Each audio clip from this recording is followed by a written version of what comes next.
Pourquoi chez nous l'amour ne suffit jamais? Pourquoi ils défendent la caste comme si c'était plus sacré que la vie? En Europe, on m'a appris à aimer. Ici, on m'apprend à renoncer. Quand le chef parle, le village se tait. Ce jour-là, la cour était pleine. Les anciens, les familles, les regards lourds.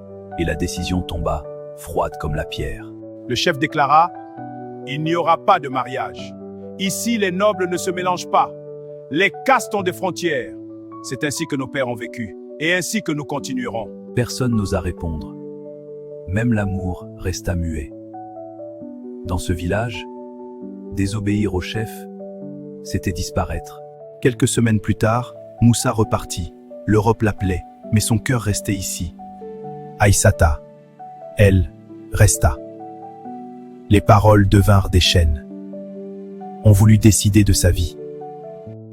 On parla d'un autre homme, plus âgé, acceptable pour la caste, mais pas pour son cœur. Alors, une nuit, le village la retrouva trop tard, pendue sous un arbre, sans vie. Ce jour-là, le silence devint éternel. Quand Moussa apprit la vérité, quelque chose se brisa en lui. Il jura de ne plus jamais revenir. Son oncle tenta de lui expliquer. Écoute, ces traditions sont notre fondement. Mais certaines traditions ne laissent que des ruines. Écoute, Moussa. Chaque chose repose sur les fondements des anciens. Ici, l'amour ne décide pas. Ce sont les racines qui commandent. Tu es venu avec ton cœur,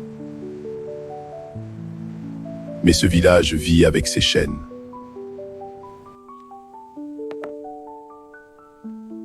Le village ne parla plus d'amour. Il marcha en silence, et ce silence portait cercueil. Aïssata ne fuyait plus. Elle quittait le monde. Pendant que le village enterrait une fille, Moussa, lui, enterrait son cœur. Si cette histoire t'a touché, ce n'est pas qu'une histoire, c'est une réalité. Abonnez-vous, partagez et activez la cloche pour que ces silences ne restent jamais invisibles.